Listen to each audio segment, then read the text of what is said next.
श्री जानकी बल्लभो सर्वदा विजयते। जय श्री सीताराम।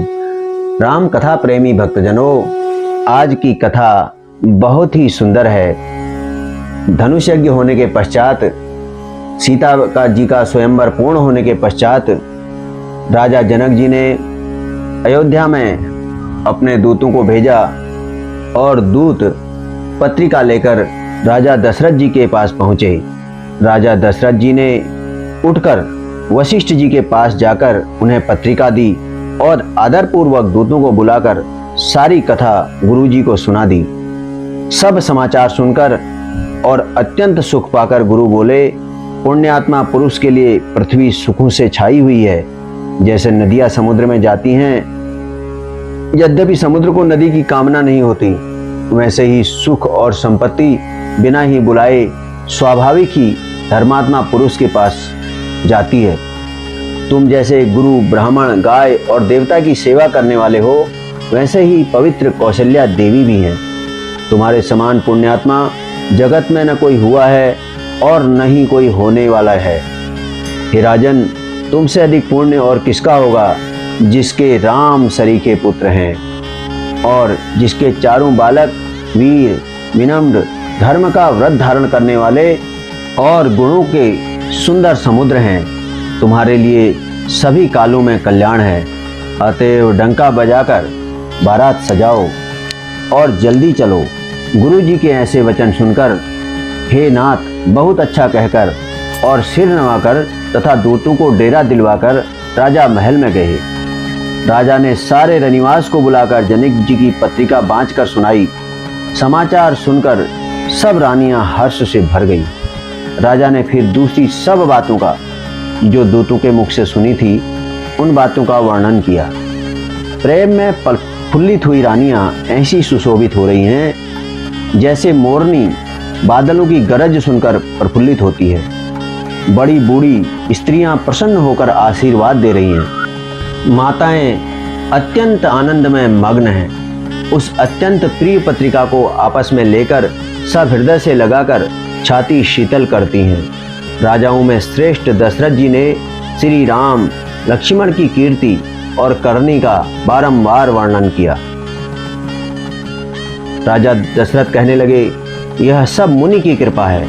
ऐसा कहकर वे बाहर चले आए। तब रानियों ने ब्राह्मणों को बुलाया और आनंद सहित उन्हें दान दिए। श्रेष्ठ ब्राह्मण आशीर्वाद देते हुए चले। फिर भिक्षुओं को बुलाकर उन्हें करोड़ों प्रकार की निछावरें दी। चक्रवर्ती महाराज दशरथ के चारों पुत्र चिरंजीवी हों, यूं कहते हुए वे अनेक प्रकार के सुंदर वस्त्र पहन कर चले। आनंदित होकर नगाड़े वाले बड़े जोर से नगाड़ों पर चोट लगाने लगे। सब लोगों ने जब यह समाचार पाया, तब घर घर बधावे होने लगे। 14 लोकों में उत्साह भर गया कि जानकी जी और श्री रघुनाथ जी का विवाह होगा। यह शुभ समाचार पाकर लोग प्रेम मग्न हो गए और रास्ते, घर तथा गलियां सजाने लगे। यद्यपि अयोध्या सदा सुहावनी है, क्योंकि वह श्री राम जी की मंगलमयी पवित्र पुरी है, तथापि प्रीति पर प्रीति होने से वह सुंदर मंगल रचना से सजाई गई।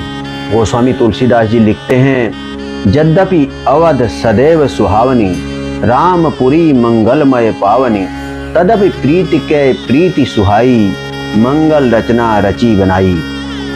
ध्वजा, पताका, पर्दे और सुंदर चौरों से सारा बाजार बहुत ही अनूठा छाया हुआ है। सोने के कलश, तोरण, मड़ियों की झालरें, हल्दी, दूध, दही, अक्षत और मालाओं से लोगों ने अपने अपने घरों को सजाकर मंगलमय बना लिया है। गलियों को चतुरसम से सींचा और सुंदर चौक पुराए। चंदन, केसर, कस्तूरी और कपूर से बने हुए एक सुगंधित द्रव्य को चतुरसम कहा जाता है। इस प्रकार चतुरसम से अपने द्वारों को लोगों ने सजाया। बिजली की सी कांति वाली चंद्रमुखी, हिरण के से बच्चे के से नेत्र वाली और सबसे सुंदर रूप से कामदेव की स्त्री रति के अभिमान को भी छुड़ाने वाली सुहागिन स्त्रियां सभी 16 श्रृंगार में सजकर जहां तहां झुंड की तरह मिलकर मनोहर वाणी से मंगल गीत गा रही हैं। जिनके सुंदर स्वर को सुनकर कोयलें भी लजा जाती हैं। राजमहल का वर्णन कैसे किया जाए, जहां विश्व को विमोहित करने वाला मंडप बना हुआ है। मंगल द्रव्य मनोहर नाना, राजत बाजत विपुल निशाना, कतहु बिरद बंदी उच्चरही, कतहु वेद धुनि भूसुर करही। अनेकों प्रकार के मनोहर मांगलिक पदार्थ शोभित हो रहे हैं और बहुत से नगाड़े बज रहे हैं। कहीं भाट बिरुदावली का उच्चारण कर रहे हैं। बिरुदावली का अर्थ है राजाओं के कुल की कीर्ति का बखान करना। और कहीं ब्राह्मण वेद ध्वनि कर रहे हैं। गावहीं सुंदरी मंगल गीता, ले ले नाम राम अरु सीता। बहुत उछाहु भवन अति थोरा, मानहु उमगी चला चहु ओरा। सुंदरी स्त्रियां श्री राम जी और श्री सीता जी का नाम ले लेकर मंगल गीत गा रही हैं। उत्साह बहुत है और महल अत्यंत ही छोटा है, इससे उसमें न समाकर मानो वह उत्साह चारों ओर उमड़ चला है। दशरथ के महल की शोभा का वर्णन कौन कवि कर सकता है, जहां समस्त देवताओं के शिरोमणि श्री रामचंद्र जी ने अवतार लिया है। फिर राजा ने भरत जी को बुला लिया और कहा कि जाकर घोड़े, हाथी और रथ सजाओ, जल्दी रामचंद्र जी की बारात में चलो। यह सुनते ही दोनों भाई अर्थात भरत और शत्रुघ्न जी आनंदवश पुलक से भर गए।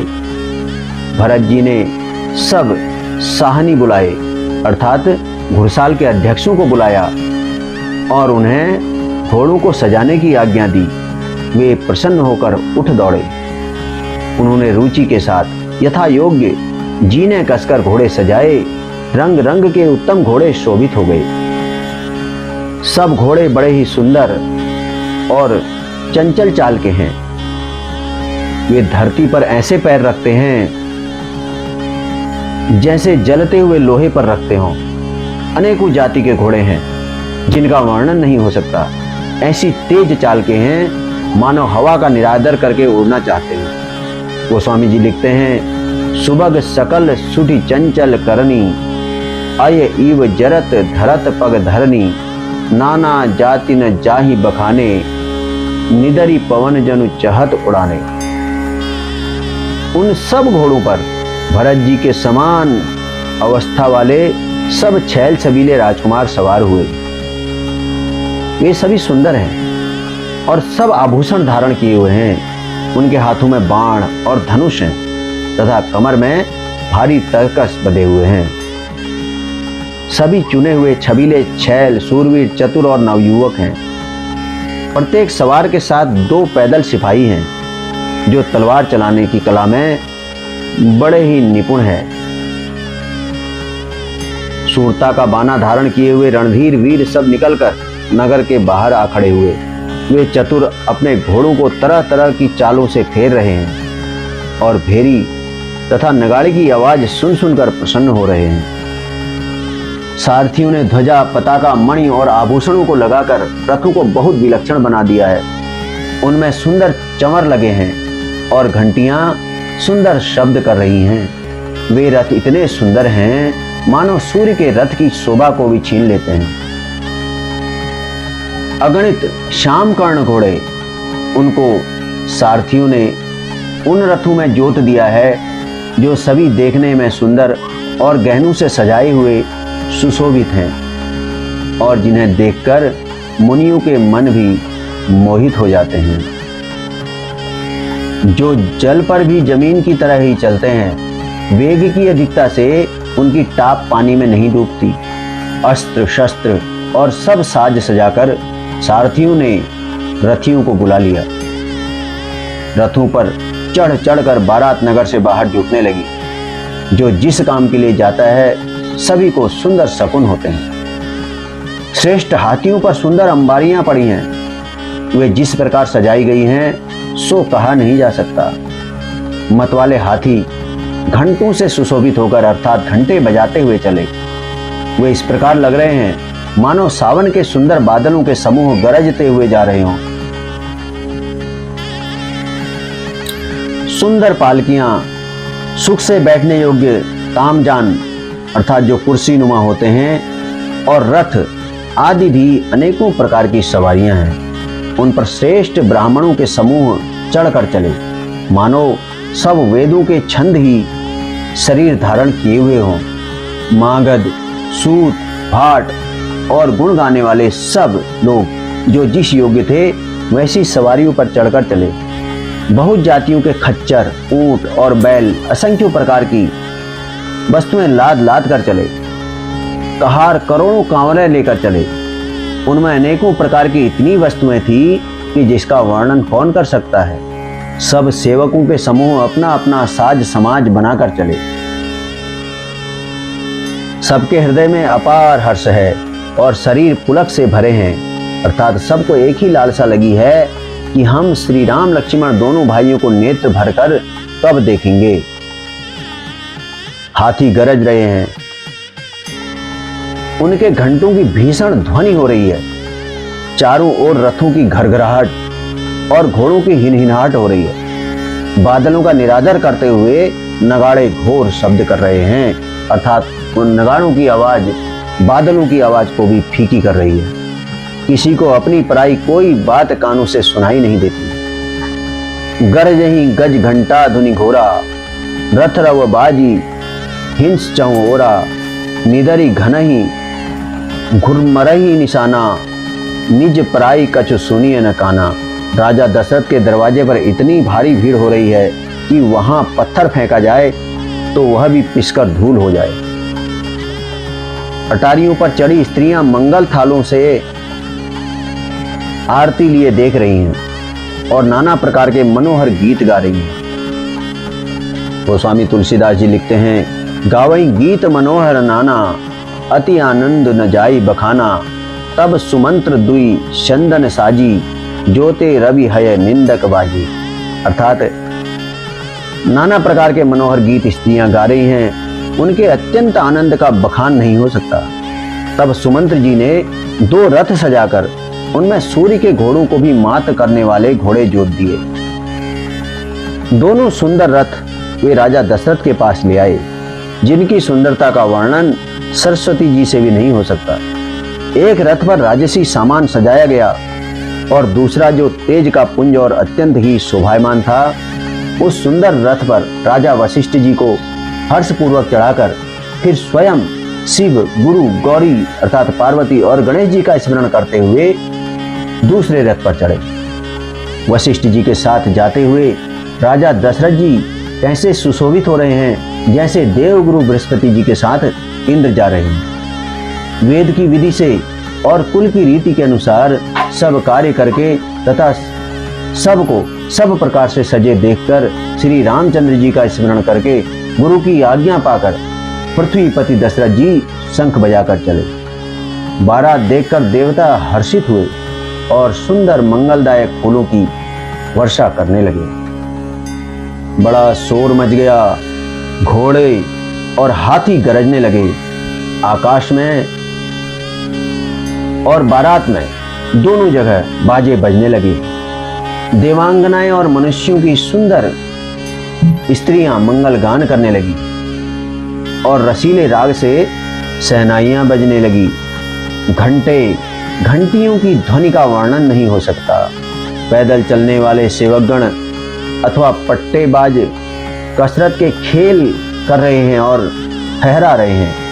आकाश में ऊंचे उछलते हुए जा रहे हैं। हंसी करने में निपुण और सुंदर गाने में चतुर विदूषक अर्थात मस्खरे तरह तरह के तमाशे कर रहे हैं। सुंदर राजकुमार मृदंग और नगाड़े के शब्द सुनकर घोड़ों को उन्हीं के अनुसार इस प्रकार नचा रहे हैं कि वे ताल के बंधन से जरा भी डिगते ही नहीं। चतुर नट चकित होकर यह देख रहे हैं। बारात ऐसी बनी है कि उसका वर्णन करते नहीं बनता।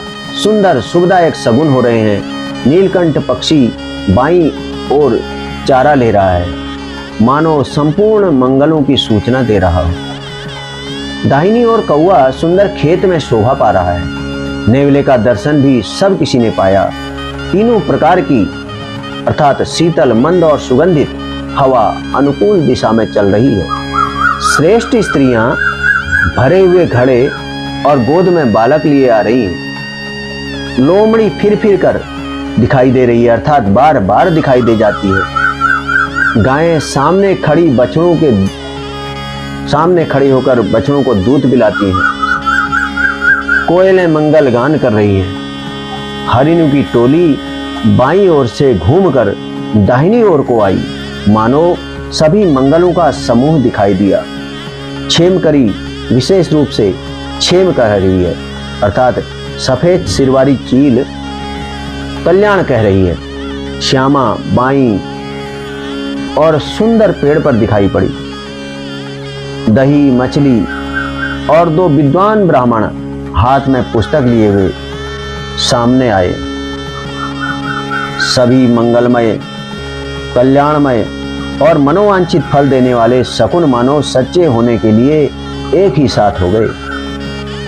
स्वयं सगुण ब्रह्म जिसके सुंदर पुत्र हैं, उसके लिए सब मंगल सगुन सुलभ हैं। जहां श्री रामचंद्र जी सरीखे दूल्हा और सीता जी जैसी दुल्हन हैं, तथा दशरथ जी और जनक जी जैसे पवित्र समधी हैं, ऐसा ब्याह सुनकर मानो सभी शकुन नाच उठे और कहने लगे, अब ब्रह्मा जी ने हमको सच्चा कर दिया। इस तरह बारात ने प्रस्थान किया। घोड़े हाथी गरज रहे हैं और नगाड़ों पर चोट लग रही है।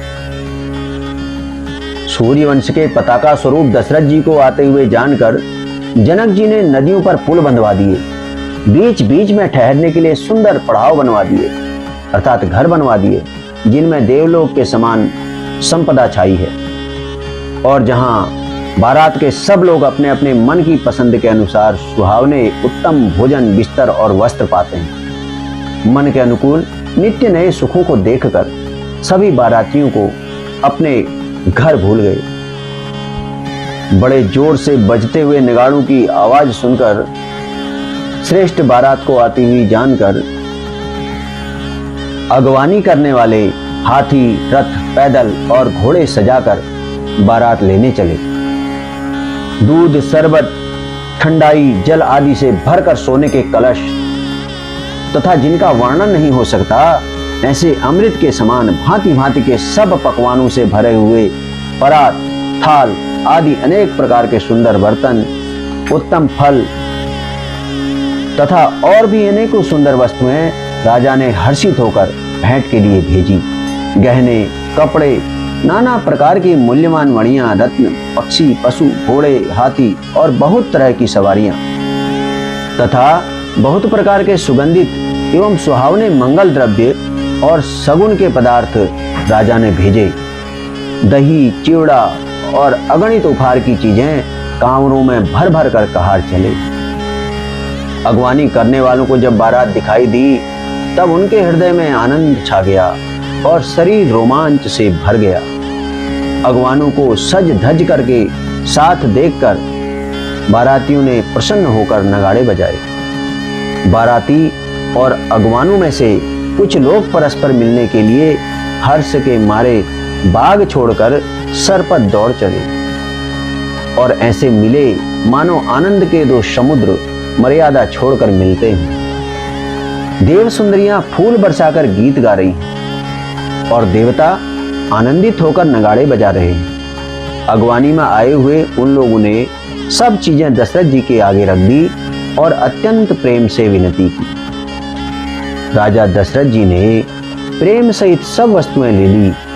फिर उनकी बख्शीशें होने लगी और वे याचकों को दे दी गई। तदंतर पूजा, आदर सत्कार और बड़ाई करके अगवान लोग उनकी जनवासे की ओर चले और उनको जनवासे की ओर लिवाले चले। विलक्षण वस्तुओं के पावड़े पड़ रहे हैं, जिन्हें देखकर कुबेर भी अपने धन का अभिमान छोड़ देते हैं। बड़ा ही सुंदर जनवासा दिया गया है, जहां सबको सब प्रकार का सुविधा था, अर्थात सभी को सब प्रकार का आनंद था। सीता जी ने बारात जनकपुर में आई जानकर अपनी कुछ महिमा प्रकट करके दिखलाई। हृदय में स्मरण कर सब सिद्धियों को बुलाया और उन्हें राजा दशरथ जी की मेहमानी करने के लिए भेजा। सीता जी की आज्ञा पाकर सब सिद्धियां जहां जनवासा था, वहां सारी संपदा, सुख और इंद्रपुरी के भोग विलास को लिए हुए गईं। बारातियों ने अपने अपने ठहरने के स्थान देखे तो वहां देवताओं के सब सुखों को सब प्रकार से सुलभ पाया। इस ऐश्वर्य का कुछ भी भेद कोई जान न सका। सब जनक जी की बड़ाई कर रहे हैं। श्री रघुनाथ जी यह सब सीता जी की महिमा जानकर और उनका प्रेम पहचान कर हृदय में हर्षित हुए। पिता दशरथ जी के आने का समाचार सुनकर दोनों भाइयों के हृदय में महान आनंद समाता न था। संकोचवश वे गुरु विश्वामित्र जी से कह नहीं सकते थे, परंतु मन में पिताजी के दर्शनों की लालसा थी। विश्वामित्र जी ने उनकी बड़ी नम्रता देखी तो उनके हृदय में बहुत ही संतोष उत्पन्न हुआ। प्रसन्न होकर उन्होंने दोनों भाइयों को हृदय से लगा लिया।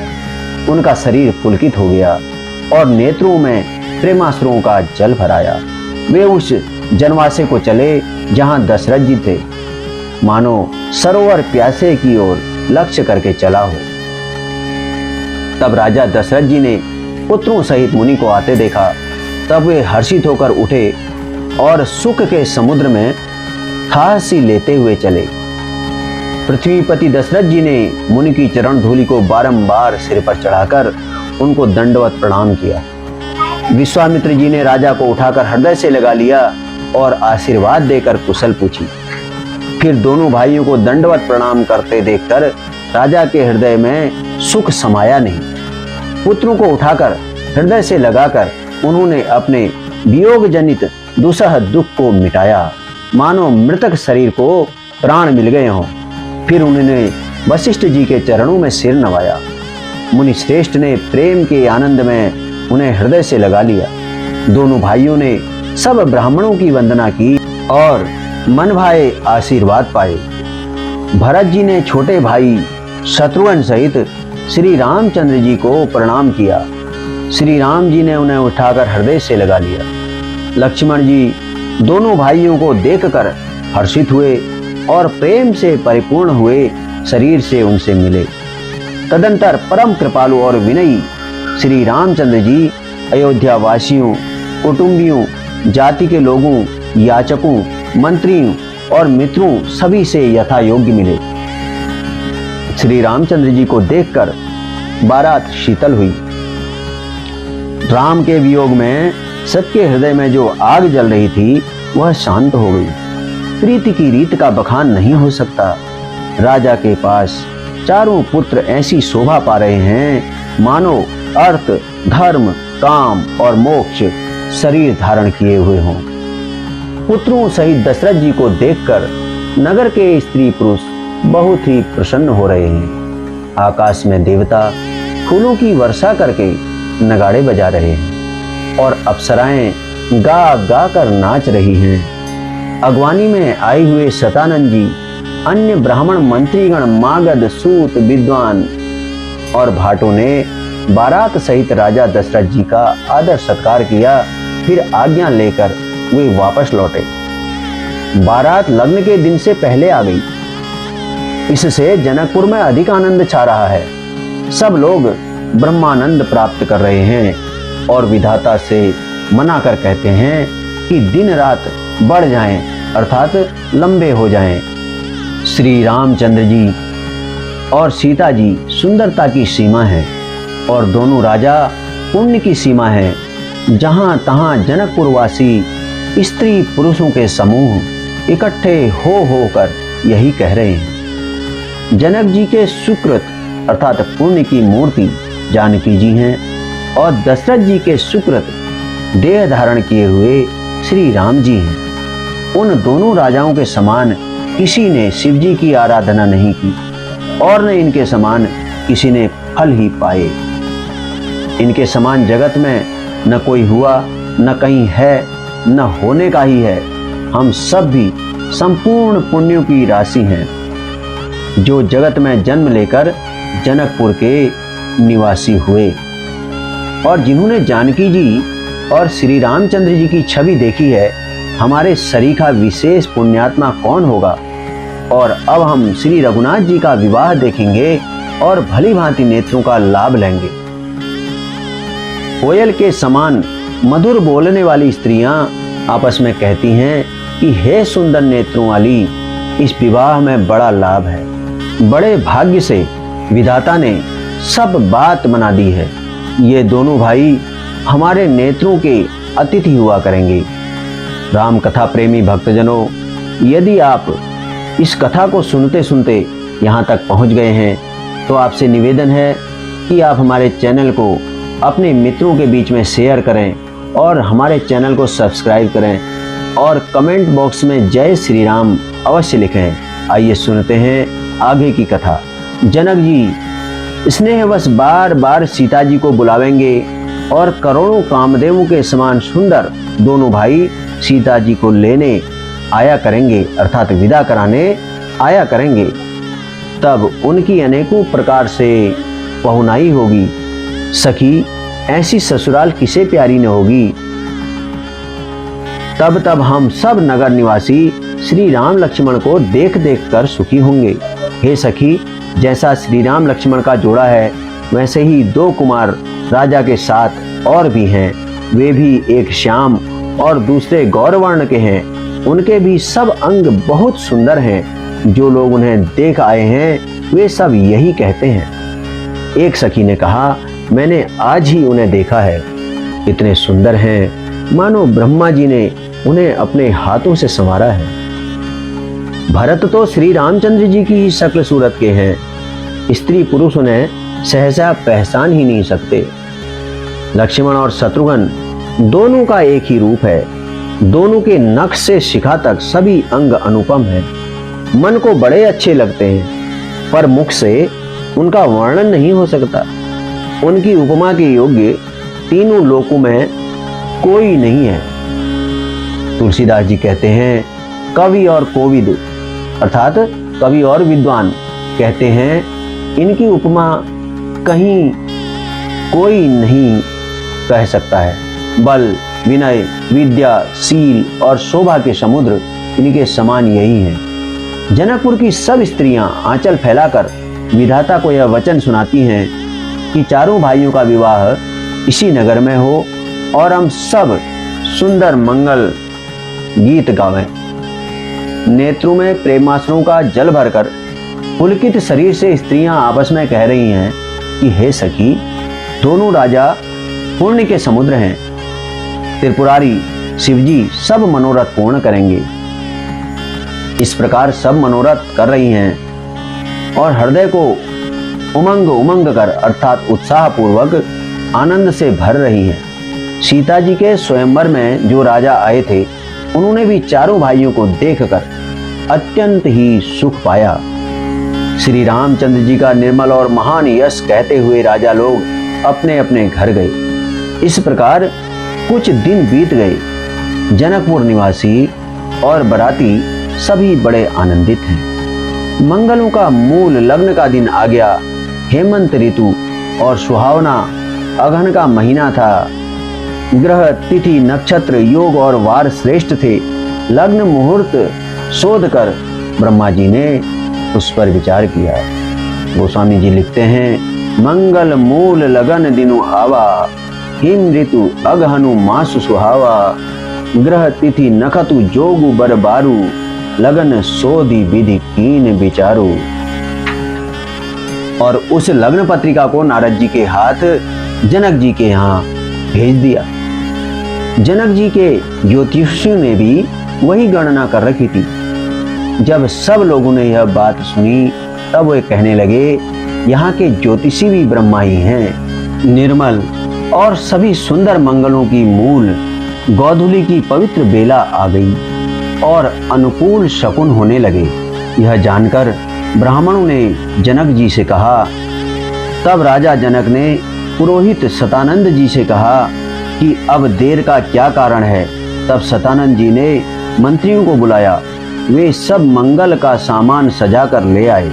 शंख, नगाड़े, ढोल और बहुत से बाजे बजने लगे तथा मंगल कलश और शुभ शकुन की वस्तुएं अर्थात दही, दुर्वा आदि सजाई गई। सुंदर सुहागिन स्त्रियां गीत गा रही हैं और पवित्र ब्राह्मण वेद की ध्वनि कर रहे हैं। सब लोग इस प्रकार आनंद पूर्वक बारात को लेने चले और जहां बारातियों का जनवासा था वहां गए। अवधपति दशरथ जी का समाज देखकर उनको देवराज इंद्र भी बहुत ही तुच्छ लगने लगे। उन्होंने जाकर विनती की, समय हो गया है, अब पधारिए। यह सुनते ही नगाड़ों पर चोट पड़ी।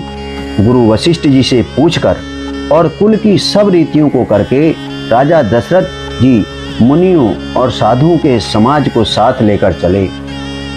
अवध नरेश दशरथ जी का भाग्य और वैभव देखकर और अपना जन्म व्यर्थ समझकर ब्रह्मा जी आदि देवता हजारों मुखों से उनकी सराहना करने लगे। देवगण सुंदर मंगल का अवसर जानकर नगाड़े बजा बजा कर फूल बरसाते हैं। शिवजी, ब्रह्मा जी आदि देववृंद यूथ बना बनाकर अर्थात टोलियां बना बनाकर विमानों पर जा चढ़े और प्रेम से पुलकित शरीर हो तथा हृदय में उत्साह भरकर श्री रामचंद्र जी का विवाह देखने चले। जनकपुर को देखकर देवता इतने अनुरक्त हो गए हैं कि उन सब को अपने अपने लोक बहुत ही तुच्छ लगने लगे। विचित्र मंडप को तथा नाना प्रकार की सब अलौकिक रचनाओं को वे चकित होकर देख रहे हैं। नगर के स्त्री पुरुष रूप के भंडार सुघड़, श्रेष्ठ, धर्मात्मा, सुशील और सुजान हैं। उन्हें देखकर सब देवता और देवांगनाएं ऐसे प्रभावहीन हो गई हैं जैसे चंद्रमा के उजियाले में तारागण फीके पड़ जाते हैं। ब्रह्मा जी को विशेष आश्चर्य हुआ, क्योंकि वहां उन्होंने अपनी कोई करनी तो कहीं देखी ही नहीं, अर्थात उन्होंने अपनी कोई भी रचना वहां नहीं देखी। तब शिवजी ने सब देवताओं को समझाया कि तुम लोग आश्चर्य में मत भूलो, हृदय में धीरज धरकर विचार तो करो कि यह भगवान की महामहिमामयी निज शक्ति श्री सीता जी का और अखिल ब्रह्मांडों के परम ईश्वर साक्षात भगवान श्री रामचंद्र जी का विवाह है, जिनका नाम लेते ही जगत में सारे अमंगलों की जड़ कट जाती है और चारों पदार्थ अर्थात अर्थ, धर्म, काम, मोक्ष मुट्ठी में आ जाते हैं। ये वही हैं, जगत के माता पिता श्री सीताराम जी हैं। काम के शत्रु शिवजी ने ऐसा कहा। इस प्रकार शिवजी ने देवताओं को समझाया और फिर अपने श्रेष्ठ बैल नंदीश्वर को आगे बढ़ाया।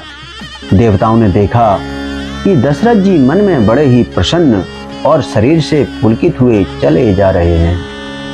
उनके साथ परम हर्ष युक्त साधुओं और ब्राह्मणों की मंडली ऐसी शोभा दे रही है मानो समस्त सुख शरीर धारण करके उनकी सेवा कर रहे हों। चारों सुंदर पुत्र साथ में ऐसे सुशोभित हो रहे हैं मानो संपूर्ण मोक्ष अर्थात सालोक्य, सामीप्य, सारूप्य, सायुज्य शरीर धारण किए हुए हों। मरकत मणि और स्वर्ण के रंग की सुंदर जोड़ियों को देखकर देवताओं को कम प्रीति नहीं हुई, अर्थात बहुत ही प्रीति हुई। फिर श्री रामचंद्र जी को देखकर वे हृदय में अत्यंत हर्षित हुए और राजा की सराहना करके उन्होंने फूल वर्षा की। नख से शिखा तक श्री रामचंद्र जी के सुंदर रूप को बार बार देखते हुए पार्वती जी सहित श्री शिव जी का शरीर पुलकित हो गया और उनके नेत्र प्रेमाश्रुओं के जल से भर गए। राम जी का मोर के कंठ की सी कांति वाला हरिताभ श्याम शरीर है। बिजली का अत्यंत निरादर करने वाले प्रकाशमय सुंदर पीत रंग के वस्त्र हैं, पीले रंग के वस्त्र हैं। सब मंगल रूप और सब प्रकार के सुंदर भांति भांति के विवाह के आभूषण उन्होंने शरीर पर सजाए हुए हैं। उनका सुंदर मुख शरद पूर्णिमा के निर्मल चंद्रमा के समान और मनोहर नेत्र नवीन कमल को भी लजाने वाले हैं। सारी सुंदरता अलौकिक है, अर्थात माया की बनी हुई नहीं है, दिव्य है, सच्चिदानंदमयी है। वह कहीं नहीं जा सकती, मन ही मन बहुत ही प्रिय लगती है।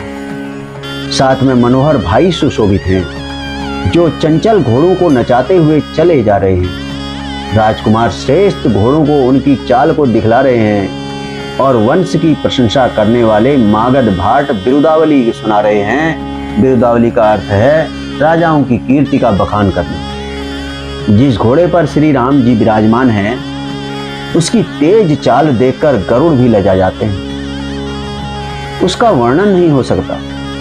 वह सब प्रकार से सुंदर है, मानो कामदेव ने ही घोड़े का वेश धारण कर लिया। मानो श्री रामचंद्र जी के लिए कामदेव घोड़े का वेश बनाकर अत्यंत शोभित हो रहा है। वह अपनी अवस्था, बल, रूप, गुण और चाल से समस्त लोगों को मोहित कर रहा है। सुंदर मोती, मणि और माणिक की लगी हुई जड़ाऊ जीन ज्योति से जगमगा रहा है।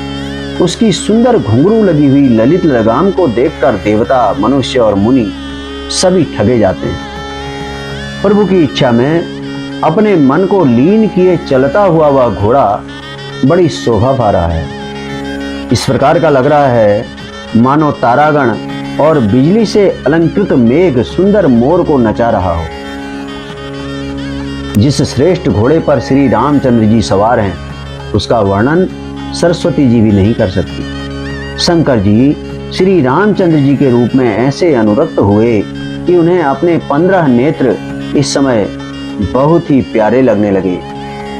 भगवान विष्णु ने जब प्रेम सहित श्री राम को देखा, तब वे रमणीयता की मूर्ति श्री लक्ष्मी जी के पति श्री लक्ष्मी जी सहित मोहित हो गए। श्री रामचंद्र जी की शोभा देखकर ब्रह्मा जी बड़े ही प्रसन्न हुए और अपने 8 ही नेत्र जानकर पछताने लगे। देवताओं के सेनापति स्वामी कार्तिक के हृदय में बड़ा उत्साह है, क्योंकि वे ब्रह्मा जी के ड्योढ़े अर्थात 12 नेत्रों से राम जी का दर्शन का सुंदर लाभ उठा रहे हैं। सुजान इंद्र अपने 1000 नेत्रों से श्री रामचंद्र जी को देख रहे हैं और गौतम जी के साप को अपने लिए परम हितकर मान रहे हैं। सभी देवता देवराज इंद्र से ईर्ष्या कर रहे हैं और कह रहे हैं कि आज इंद्र के समान भाग्यवान दूसरा कोई नहीं है। श्री रामचंद्र जी को देखकर देवगण प्रसन्न हुए और दोनों राजाओं के समाज में विशेष हर्ष छा रहा है। दोनों ओर से राज समाज में अत्यंत हर्ष है और बड़े जोर से नगाड़े बज रहे हैं। देवता प्रसन्न होकर और रघुकुल मणि श्री राम की जय हो जय हो जय हो कहकर फूल बरसा रहे हैं। इस प्रकार बारात को आती हुई जानकर बहुत प्रकार के बाजे बजने लगे और रानी सुहागिन स्त्रियों को बुलाकर परछन के लिए मंगल द्रव्य सजाने लगी। अनेकों प्रकार से आरती सजाकर और समस्त मंगल द्रव्यों को यथा योग्य सजाकर गजगामिनी अर्थात हाथी की सी चाल वाली उत्तम स्त्रियां आनंद पूर्वक परछन के लिए चली। सभी स्त्रियां चंद्रमुखी अर्थात चंद्रमा के समान मुख वाली और सभी मृगलोचनी अर्थात हरिण की सी आंखों वाली हैं और सभी अपने शरीर की शोभा से रति के गर्भ को छुड़ाने वाली हैं। रंग रंग की सुंदर साड़ियां पहने हैं और शरीर पर सब आभूषण सजे हुए। गोस्वामी जी लिखते हैं, सकल सुमंगल अंग बनाए करही गान कल कंठी लजाए कंकन किंकिनी नुपुर बाजही चाली बिलो की काम गज लाजही अर्थात समस्त अंगों को सुंदर मंगल पदार्थों से सजाए हुए हैं। वे कोयल को भी लजाती हुई मधुर स्वर से गान कर रही हैं। कंगन, करधनी और नुपुर बज रहे हैं। स्त्रियों की चाल देखकर कामदेव के हाथी भी लजा जाते हैं। अनेक प्रकार के बाजे बज रहे हैं। आकाश और नगर दोनों स्थानों में सुंदर मंगलाचार हो रहे हैं। सची अर्थात इंद्राणी, सरस्वती, लक्ष्मी, पार्वती और जो स्वभाव से ही पवित्र और सयानी देवांगनाएं थी, वे सब कपट से सुंदर स्त्री का वेश बनाकर रनिवास में जा मिली और मनोहर वाणी से मंगल गान करने लगी। सब कोई हर्ष विशेष वश थे, अतः किसी ने उन्हें पहचाना नहीं। ऐसी सुंदर घड़ी में कौन किसे जाने पहचाने। आनंद के वश हुई सब दूल्हा बने हुए ब्रह्म का परछन करने चली। मनोहर गान हो रहा है, मधुर मधुर नगाड़े बज रहे हैं, देवता फूल बरसा रहे हैं। बड़ी अच्छी शोभा है। आनंद कंद दूल्हा को देखकर सब स्त्रियां हृदय में हर्षित हैं। उनके कमल सरीखे नेत्रों में प्रेमाश्रुओं का जल उमड़ आया और सुंदर अंगों में उल्कावली छा गई। श्री रामचंद्र जी का वर वेश देखकर सीता जी की माता सुनैना जी के मन में जो सुख हुआ उसे हजारों सरस्वती और शेष जी 100 कल्पों में भी नहीं कह सकती, अथवा लाखों सरस्वती और शेष लाखों कल्पों में भी नहीं कह सकते। श्री राम कथा प्रेमी भक्तजनों, आप लोग इसी प्रकार राम कथा का श्रवण करते रहिएगा। प्रभु राम की अनुकंपा आप पर सदैव सकुटुंब बनी रहे। आप सभी लोगों से निवेदन है कि हमारे इस चैनल को सब्सक्राइब करें और इसको अधिक से अधिक लोगों में शेयर करें और अपने कमेंट बॉक्स में अवश्य दें। जय श्री राम, जय श्री सीताराम लिखकर हमारा उत्साहवर्धन करें। भगवान की कृपा हमेशा आप सभी भक्तगणों पर बनी रहे। जय श्री सीताराम।